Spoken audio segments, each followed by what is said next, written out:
गरीब भिखारियों को दान तो हम सब ने दिया है। दान देना बहुत ही अच्छी आदत है, लेकिन यकीन मानिए इस कहानी में किसी ज़रूरतमंद की मदद करने का जो तरीका बताया गया है वह ज़रूर आपके दिल को छू लेगा। एक शख्स पैदल किसी रास्ते में जा रहा था। उसने देखा कि सामने एक बिजली के खंभे में पेपर चिपका पड़ा है। उसमें कुछ लिखा हुआ है। उसमें लिखा था कि कल इस रास्ते से गुजरते वक्त मेरे 50 रुपये कहीं गिर गए। मुझे ठीक से दिखाई नहीं देता। कृपया इस रास्ते पर कहीं भी किसी को भी 50 रुपये मिले तो इस पते पर पहुंचा दें। नीचे लिखे पते को पढ़कर उस शख्स का मन में वहां जाने का होने लगा। उस शख्स ने पते को याद किया और उसकी तरफ बढ़ने लगा। वहां जाने के बाद जब उसने आवाज़ लगाई तो देखा कि एक गली की आखिरी में जो झोपड़ी है वहां से एक बूढ़ी औरत लाठी के सहारे बाहर निकल रही है।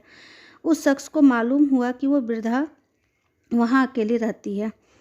बूढ़ी औरत के सामने आने पर उस शख्स ने उससे कहा कि माँ जी, आपके 50 रुपये गिरे थे, वो मुझे मिले हैं, ये रहे आपके 50 रुपये।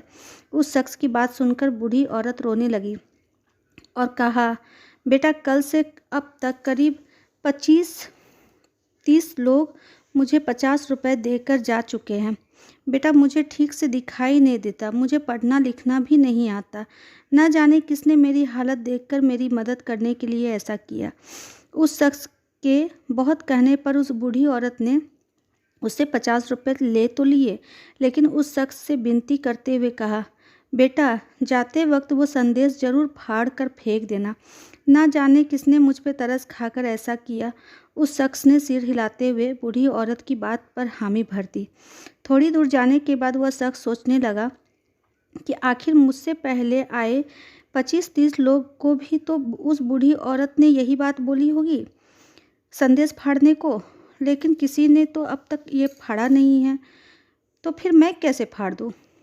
उस शख्स के मन में उस व्यक्ति के लिए बहुत ही आदर का भाव आ रहा था जिसने बूढ़ी औरत की सेवा के लिए इस तरीके को ढूंढा। उस शख्स का मन उस व्यक्ति के लिए कृतज्ञ से भर चुका था। फिर क्या था, उस शख्स ने भी बिजली के खंभे में लगे उस संदेश को वैसे ही रहने दिया। दोस्तों, इस कहानी में हमें यही सीख मिलती है कि हमारे मन में सिर्फ कर्म करने की इच्छा होनी चाहिए। मदद के तो अनेकों तरीके हैं। अगर हमारे अंदर किसी की मदद करने का इच्छा है तो किसी न किसी रूप में ज़रूरतमंद की सेवा कर सकते हैं। कर्म तेरे अच्छे हैं तो किस्मत तेरी दासी है, नीयत तेरी अच्छी है तो घर में मथुरा काशी है।